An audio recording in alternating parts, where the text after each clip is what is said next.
नमस्कार दोस्तों, स्वागत है आपका मेरे चैनल कैलाश ऑल मैथ्स अड्डा पे। और आज हम लोग पढ़ रहे हैं इन्वर्स ऑफ मैट्रिक्स का। हम लोग आज सेकंड पार्ट पढ़ रहे हैं, थर्ड पार्ट।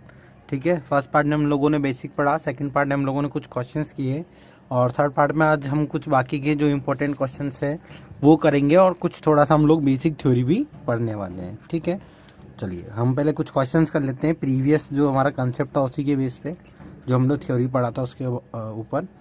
तो एक आपको मैट्रिक्स दे रखा है, if A equal to 5 0 4 2 3 2 1 2 1 and B inverse equals to 1 3 3 1 4 3 1 3 4, then find A B inverse. यानी आपको क्या निकालना है, ए बी का होल इनवर्स आपको निकालना है।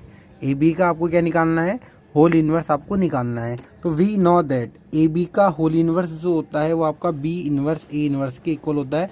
ये हम लोग हमारे पहले वीडियो में पढ़ चुके हैं। ठीक है, और जो ए इनवर्स, देखो बी इनवर्स ए बी का होल इनवर्स आपको चाहिए, फॉर्मूला था बी इनवर्स ए इनवर्स।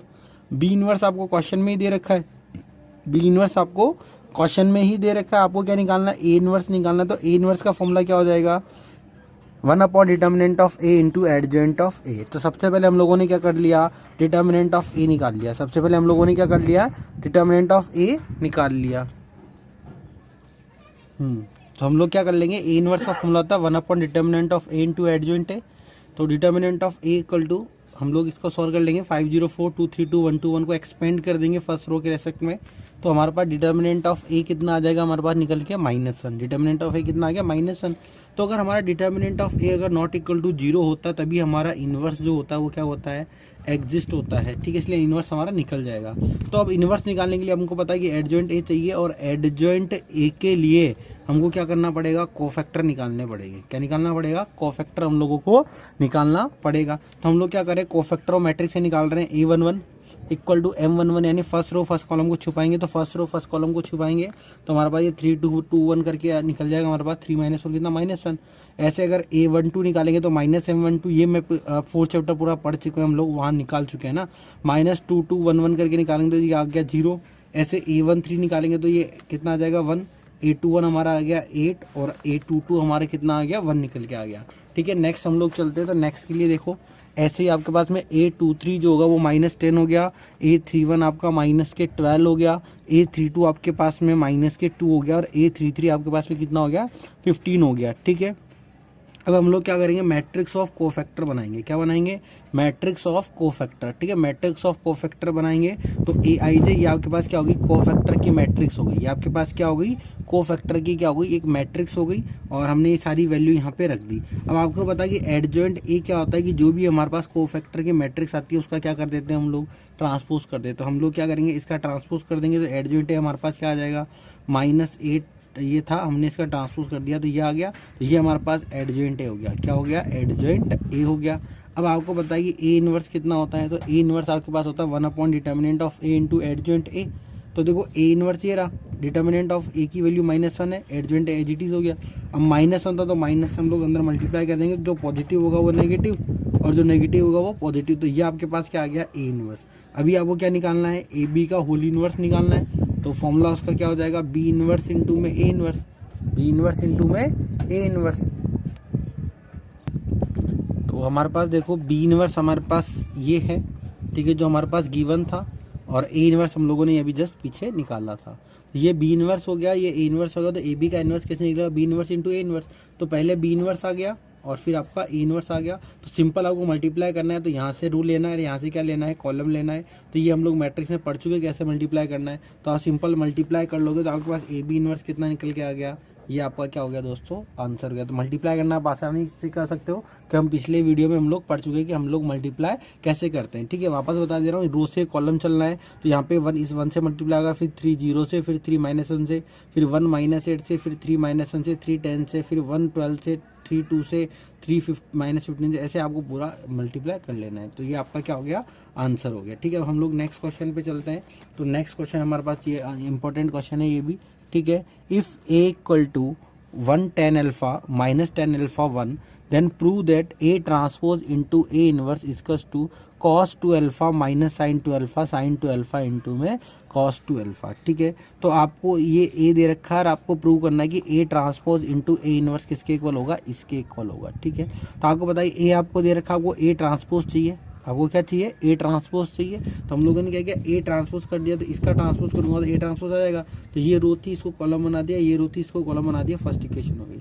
अब आपको ए इनवर्स चाहिए, तो ए इनवर्स का फॉर्मूला देखो आपको याद हो गया होगा अब तक तो, कि ए इनवर्स होता है 1 determinant of A into adjoint है। तो सबसे पहले हम लोगों ने डिटर्मिनेंट निकाल लिया, डिटर्मिनेंट हमारे पास क्या निकल के आ गया, 1 + tan स्क्वायर अल्फा। ये हमारे पास क्या निकल के आ गया, डिटर्मिनेंट निकल के आ गया। 1 + tan स्क्वायर अल्फा क्या निकल के आ गया, हमारा डिटर्मिनेंट निकल के आ गया। अब हम बात करते हैं एडजॉइंट ए की, किसकी बात करेंगे, एडजॉइंट ए की। तो आपको पता भैया एडजॉइंट ए हमारे पास देखो ध्यान रखना, ए जो है वो आपको दे रखा है 1 tan alpha minus tan alpha और 1। और हमको पता कि अगर 2/2 की अगर कोई मैट्रिक्स है, ये 1 है ना, अगर 2/2 की अगर हमारा मैट्रिक्स है तो हम लोग क्या करते हैं, इन दोनों को आपस में चेंज कर देते हैं, इन दोनों के साइन चेंज कर देते हैं। तो पॉजिटिव होता है तो नेगेटिव, नेगेटिव तो पॉजिटिव। ये 1 है, ऊपर नीचे अगर हम इंटरचेंज करेंगे कोई फर्क पड़ेगा नहीं, लेकिन साइन का फर्क पड़ेगा। कैसे, ये पॉजिटिव था तो ये नेगेटिव हो जाएगा, ये नेगेटिव था तो ये पॉजिटिव हो जाएगा। ठीक है, जैसा अपन को ऊपर दे रखा था। तो ये एडजॉइंट ए हो गया, तो यहाँ से हम लोग ए इनवर्स निकाल सकते हैं क्या, तो ए इनवर्स आ जाएगा। देखो ए इनवर्स आपको पता है फॉर्मूला क्या होता है, 1 determinant of A into adjoint A. तो डिटर्मिनेंट ऑफ ए की वैल्यू क्या है आपके पास में, 1 + tan स्क्वायर अल्फा, वो हम लोग यहाँ पुट कर दिए। और एडजॉइंट है आपके पास ये रहा, ये हम लोगों ने यहाँ पुट कर दिया। फिर ए इनवर्स एग्जैक्ट निकालने के लिए मैंने क्या किया, इस 1 + tan स्क्वायर अल्फा का अंदर मल्टीप्लाई कर दिया, तो सब में डिवाइड लग जाएगा किसका, 1 + tan स्क्वायर अल्फा का। तो ये आपके पास ए इनवर्स हो गया। और ये आपके पास में क्या था, ए ट्रांसपोज था। ये आपके पास में क्या था, ए ट्रांसपोज था। तो ए ट्रांसपोज और ए इनवर्स का अब आपको क्या करना है, मल्टीप्लाई करना है। ठीक है, तो हम चलते हैं नेक्स्ट। ठीक है, तो ये हमारे पास देखो ए ट्रांसपोज और ए इनवर्स का हमारे पास क्या है, मल्टीप्लाई है। ठीक है, चलो तो देखो ये ए ट्रांसपोज इंटू ए इनवर्स, तो ये ए ट्रांसपोज था, ये आपका ए इनवर्स है। मल्टीप्लाई वही करना है, इधर से रो लेना है, इधर से हम लोग क्या लेंगे, कॉलम लेंगे। ठीक है, तो पहले ये 1 इस 1 + tan स्क्वायर अल्फा से मल्टीप्लाई होगा तो 1 + tan स्क्वायर अल्फा। फिर माइनस tan अल्फा को जब tan अल्फा से मल्टीप्लाई करूँगा तो माइनस के tan स्क्वायर अल्फा डिवाइड में 1 + tan स्क्वायर अल्फा। फिर इधर से 1 है, इधर से माइनस tan अल्फा है, तो 1 × -10 तो माइनस tan अल्फा डिवाइड में 1 + tan स्क्वायर अल्फा। यहाँ से माइनस tan अल्फा है, यहाँ पे 1/1 + tan स्क्वायर अल्फा है, तो मल्टीप्लाई करूँगा तो क्या आएगा, minus tan alpha upon 1 + tan square alpha. ऐसे जब हम सेकंड और फर्स्ट कॉलम की बात करेंगे, यहाँ पे tan अल्फा, यहाँ पे 1/1, तो मल्टीप्लाई करूँगा क्या होगा, tan alpha into 1 tan alpha divide में 1 + tan स्क्वायर अल्फा। फिर 1 को मल्टीप्लाई करूँगा तो tan अल्फा अपॉन में 1 + tan स्क्वायर अल्फा प्लस का। फिर tan अल्फा को इस माइनस tan अल्फा से मल्टीप्लाई करूँगा तो माइनस के tan square alpha upon 1 + tan square alpha. और 1 को जब यहाँ मल्टीप्लाई करूँगा तो क्या आएगा, प्लस 1/1 में 1 + tan स्क्वायर अल्फा। अगर आप देखो तो कि सब में एलसीएम क्या निकल के आ रहा है, 1 + tan स्क्वायर अल्फा आ रहा है कि नहीं आ रहा, सब में एलसीएम निकल के आ रहा है आपका 1 + tan स्क्वायर अल्फा। तो हम लोगों ने यहाँ एलसीएम ले लूँगा तो ये बन जाएगा 1 / tan square alpha upon 1 + tan square alpha. जब मैं यहाँ एलसीएम ले लूँगा तो यहाँ बन जाएगा आपके पास में माइनस के 2 tan अल्फा। जब यहाँ एलसीएम लूँगा तो ये बन जाएगा आपका 2 tan अल्फा। यहाँ एलसीएम लूँगा तो ये बन जाएगा 1 - tan square alpha upon 1 + tan square alpha. अब हम लोग इतना जानते हैं 11th क्लास में हम लोगों ने ये दो फॉर्मूले पढ़ रखे हैं कि साइन टू अल्फा जो होता है वो 2 tan alpha upon 1 + tan square alpha होता है, और जो कॉस टू अल्फा होता है वो आपका 1 - tan स्क्वायर अल्फा अपॉन में 1 + tan स्क्वायर अल्फा होता है। तो हम लोग क्या करेंगे, जो हमारे पास ये ऊपर इक्वेशन बनी थी 1 - tan square alpha upon 1 + tan square alpha, इसकी जगह तो क्या रख देंगे, कॉस टू अल्फा। और जो आपका 2 tan अल्फा अपॉन में 1 + tan स्क्वायर अल्फा बना है ना, इसकी जगह हम लोग क्या रख देंगे, साइन टू अल्फा। तो आपका ए ट्रांसपोज ए इनवर्स जो था वो आपका प्रूव हो जाएगा। जो क्या पूछा गया था आपसे, कि आपको प्रूव करना था कि cos two alpha minus sine two alpha, sine two alpha cos two alpha होना चाहिए। ठीक है, उम्मीद कर रहा हूँ आपको समझ में आ रहा होगा। अब हम लोग चलते हैं नेक्स्ट। ठीक है, तो नेक्स्ट हम लोग चलते हैं, नेक्स्ट हमारे आप थ्योरी आ जाती है। ठीक है, कुछ थ्योरी है अच्छी खासी, ठीक है, इंपॉर्टेंट है, 1 नंबर में यहाँ से क्वेश्चन आपका बनता है। ठीक है, चलो आते हम लोग चलते हैं एप्लीकेशन ऑफ डिटर्मिनेंट्स। क्या है, आज हम पढ़ रहे हैं एप्लीकेशन ऑफ डिटर्मिनेंट्स। तो ठीक है, तो एप्लीकेशन ऑफ डिटर्मिनेंट्स में पहला आता है आपके पास में एरिया ऑफ ट्राइंगल। पहला आपके पास में क्या आता है, एरिया ऑफ ट्राइंगल। ठीक है, अब एरिया ऑफ ट्राइंगल कब, जब आपके पास 3 आपको वर्टिसेस दे रखे हो ट्राइंगल के, या आपको 3 पॉइंट दे रखे हैं x1 y1 x2 y2 x3 y3। ठीक है, आपको क्या दे रखे हो, 3 पॉइंट आपको दे रखे हो x1 y1 x2 y2 x3 y3, तब आप एरिया ऑफ ट्राइंगल कैसे निकालते हैं, ठीक है। तो उसके लिए हमारे पास देखो दो फॉर्मूले हैं, दोनों सेम ही, कोई से भी आप अप्लाई कर सकते हो।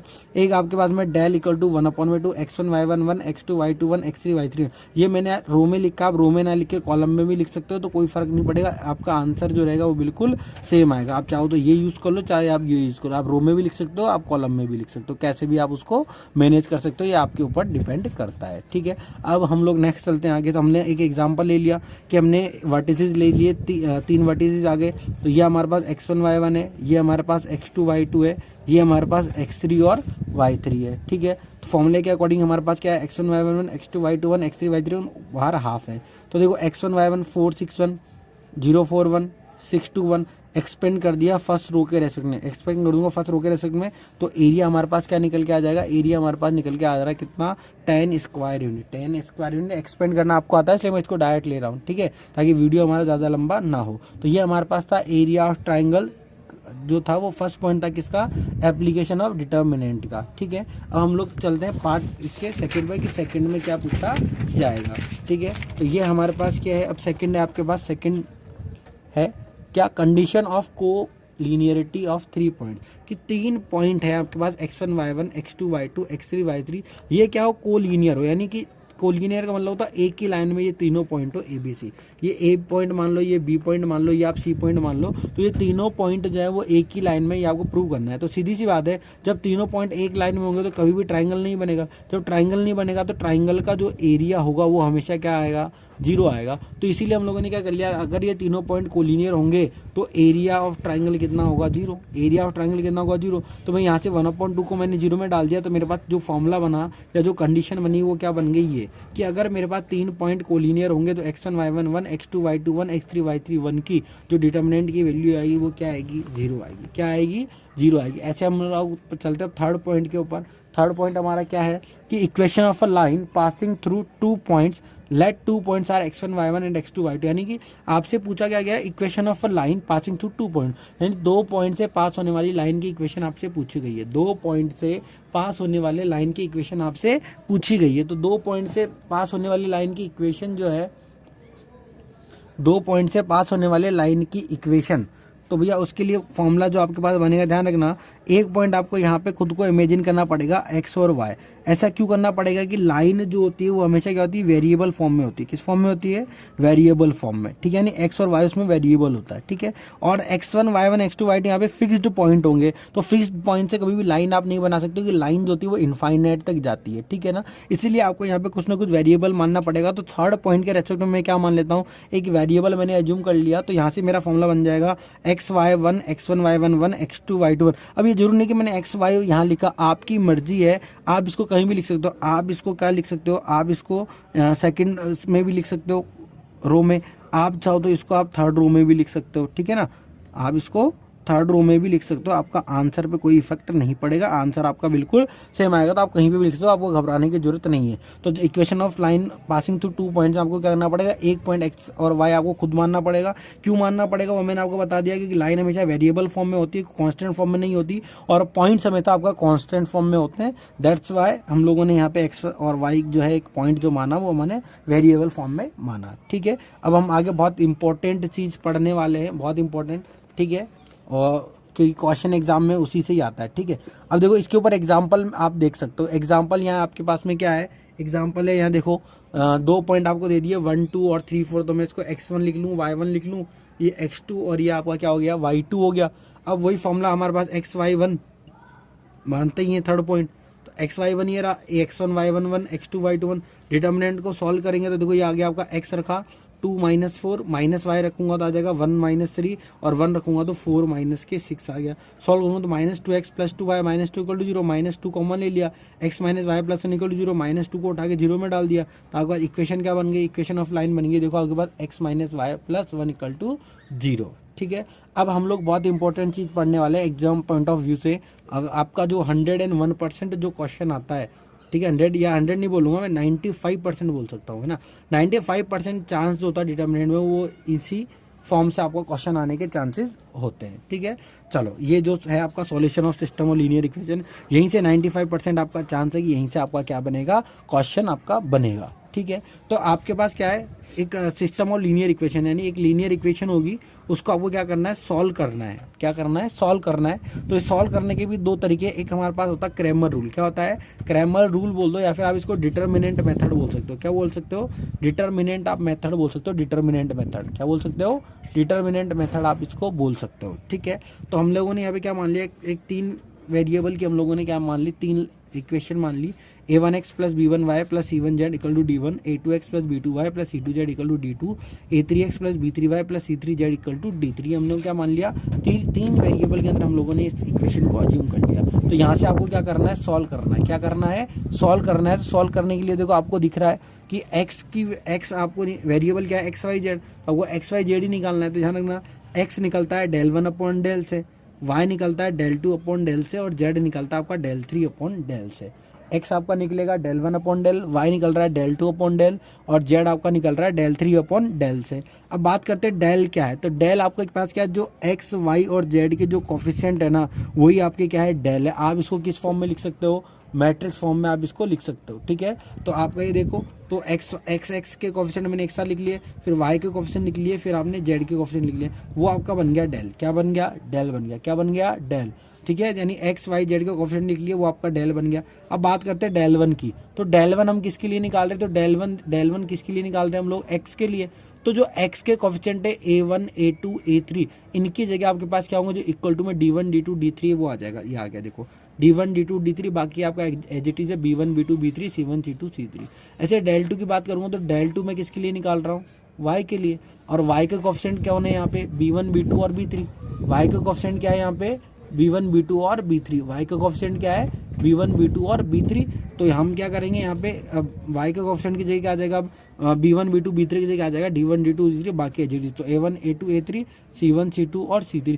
ऐसे अगर मैं क्या निकालना चाहूँ, del 3 निकालूंगा, तो यहाँ से मैं यही लिख लेता हूँ, ठीक है। तो del 3 की अगर मैं बात करूँ, तो del 3 के लिए आप देख सकते हो, del 3 हम लोग किसके लिए निकाल रहे हैं, z के लिए। तो z का कोफिशिएंट कौन है, c1, c2, c3। तो c1, c2, c3 की जगह कौन आ जाएगा, d1, d2 और d3। तो आप यहाँ लिख सकते हो, यहाँ पे आ जाएगा a1, a2, a3, यहाँ आ जाएगा b1, b2, b3, और यहाँ आ जाएगा d1, d2 और d3। तो आपको समझ में आ गया, ठीक है। तो आप यहाँ से समझ सकते हैं कि आपका del इक्वल टू हो गया a1, b1, c1, a2, b2, c2, और del 1 हो गया आपका d1, d2, d3, b1, b2, b3, c1, c2, c3, और del 2 हो गया आपका क्या, a1, a2, a3, d1, d2, d3, c1, c2, c3, और del 3 आपका कितना हो गया, a1, b1, a1, a2, a3, b1, b2, b3 और d1, d2, d3। अगर आप तीनों को क्या कर लेंगे, एक्सपेंड कर लेंगे, तीनों को एक्सपेंड करके, यानी इसको एक्सपेंड करूंगा तो del की वैल्यू आ जाएगी, इसको एक्सपेंड करूंगा तो del 1 की वैल्यू आ जाएगी, इसको एक्सपेंड करूंगा तो del 2 की वैल्यू आ जाएगी, इसको एक्सपेंड करूंगा तो del 3 की वैल्यू आ जाएगी। फिर सिंपल यहाँ फॉर्मूले में पुट करके मेरे पास क्या मिल जाएगा, मेरे को x, y और z की क्या मिल जाएगी, वैल्यू मिल जाएगी, ठीक है। तो उम्मीद कर रहा हूँ आपको समझ में आ रहा होगा। नेक्स्ट चलते हैं हम लोग, तो ठीक है। ये del 3 मैंने यहाँ भी निकाल रखा, मैंने पीछे निकाल के बता दिया। अब कुछ कंडीशन है आपके पास, जो इंपॉर्टेंट कंडीशन है, क्या है कि अगर del आपके पास 0 है, del इक्वल टू कितना हो, 0 हो, और del 1, del 2, del 3 तीनों अगर नॉट इक्वल टू 0, ध्यान देना, अगर del की वैल्यू 0 आ जाए और del 1, del 2, del 3 की वैल्यू अगर नॉट इक्वल टू 0 रहे, तो हमारे पास नो एनी सॉल्यूशन है, कोई भी सॉल्यूशन हमारा उस इक्वेशन का नहीं बनेगा, उस सिस्टम ऑफ इक्वेशन का नहीं बनेगा। अगर हमारे पास del इक्वल टू 0 है, del 1, del 2, del 3 तीनों भी अगर नॉट इक्वल टू 0 है, तो आपके पास क्या बनेगा, उसका कोई सॉल्यूशन नहीं है। अगर आपका del 0 है और del 1, del 2, del 3 भी 0 है, यानी चारों के चारों अगर 0 है, तो सिस्टम होगा ना, उसके क्या होंगे, मैनी सॉल्यूशन होंगे। मैनी सॉल्यूशन बोल दो, या इनफाइनाइट सॉल्यूशन भी आप उसको बोल सकते हो। क्या बोल सकते हो, इनफाइनाइट सॉल्यूशन उसके है, ठीक है, उसके इनफाइनाइट सॉल्यूशन है। अब हम आगे बात करते हैं, आगे चलते हैं हम लोग, क्या, if del not equal to 0, यानी अगर आपका del अगर नॉट इक्वल टू 0 है, और इसके अलावा del 1, del 2 और del 3 कुछ भी हो सकता है, कुछ भी हो सकता है, del 1, del 2, del 3 कुछ भी हो सकता है, ठीक है। तो हमारे पास क्या होगा, उसका यूनिक सॉल्यूशन होंगे, उसके क्या होंगे, यूनिक सॉल्यूशन होंगे, यानी एक ही उसका सॉल्यूशन होगा। तो ये बहुत इंपॉर्टेंट चीज़ है, इसको आपको बहुत ध्यान रखना पड़ेगा, इसके बिहाफ पे क्वेश्चन भी आपका आएगा, बहुत इंपॉर्टेंट है ना। सेकंड आप देख सकते हो, सेकंड आपका जो है वो मैट्रिक्स मेथड है, यही बहुत इंपॉर्टेंट है। तो वही हम लोगों ने देखो इक्वेशन लिए, a1x b1y plus c1z equal to d1, a2x plus b2y c2z equal to d2, a3x plus b3y plus c3z equal to d3, ठीक है। तो मैट्रिक्स मेथड भी आप समझ लीजिए। तो मैट्रिक्स मेथड देखो, आपके पास इक्वेशन थी a1x plus b1y c1z equal to d1, तो हम लोग क्या करते हैं, इसको ठीक है। हमारे पास इक्वेशन क्या थी, मैं लिख लेता हूँ एक बार। a1x plus b1y c1z equal to d1, a2x plus b2y plus c2z equal to d2, a3x plus b3y plus c3z equal to d3। ठीक है, तो हम लोगों ने यहाँ पे देखो एक a माना है, एक कैपिटल X माना है, एक b माना है। एक हमने capital A, capital X, capital B माना है। तो कैपिटल A में हम लोगों ने क्या किया, जो x, y और z के कोफिशिएंट है, यहाँ x के कोफिशिएंट, यहाँ y के कोफिशिएंट और यहाँ z के कोफिशिएंट हमने लिख लिया जैसा हमारा डेल था। ठीक है, तो हम लोगों ने यहाँ लिख लिया a1 a2 a3 और हमने कैपिटल X माना फॉर वेरिएबल के लिए। तो कैपिटल X हम लोगों ने क्या कर लिया, वेरिएबल ले लिया स्मॉल x, y और z। और एक b हम लोगों ने मारा, b क्या था हमारा, जो इक्वल टू में जो डेटा गिवन था उसको मैंने एक मैट्रिक्स में बंद करके क्या माज्यूम कर लिया, b। अगर मैं a और x को यहाँ पे मल्टीप्लाई किया, a और x को मल्टीप्लाई करूंगा तो क्या आ रहा है, b आ रहा है। तो ये हमारे पास इक्वेशन बन गई, a into X equal to B. यही हमारा क्या कहलाता है, मैट्रिक्स मेथड। क्या कहलाता है, मैट्रिक्स मेथड। अब आपको क्या करना है, यहाँ से आपको x की वैल्यू चाहिए, तो a को मैं इधर डिवाइड लगाऊंगा तो क्या आ जाएगा, a इनवर्स। क्या आ जाएगा, a इनवर्स। तो x इक्वल टू क्या हो गया आपके पास, a इनवर्स इंटू बी। क्या हो गया, x equal to a inverse into B. अब आपको यहाँ क्या करना पड़ेगा, आपको अब यहाँ से a इनवर्स निकालना पड़ेगा। a इनवर्स कैसे निकलता है आपको पता है, 1/डिटर्मिनेंट ऑफ a इंटू एडजॉइंट है। निकलता है कि नहीं निकलता है। तो अब आपको यहाँ पे डिटर्मिनेंट भी निकालना पड़ेगा, एडजॉइंट a भी निकालना पड़ेगा। मैं निकाल के बता चुका हूँ। ठीक है, तो आपको क्या करना है, यहाँ से a इनवर्स निकल जाएगा। तो a इनवर्स की एक मैट्रिक्स बनेगी। मैं सिंपल रफली बता रहा हूँ, फिर आपको एग्जांपल लेके ही बताऊंगा नेक्स्ट वीडियो में, है ना। तो अब यहाँ पे क्या होगा, a इनवर्स मान के चलो आपके पास कोई मैट्रिक्स हो गई है, ठीक है, और b भी आपकी क्या है, कोई मैट्रिक्स है। तो जब आप a इनवर्स इंटू बी को जब आप मल्टीप्लाई करोगे तो आपके पास एक 3/1 की एक मैट्रिक्स बनेगी। यहाँ पे कुछ भी वैल्यू मान लेता हूँ मैं, a, b और c।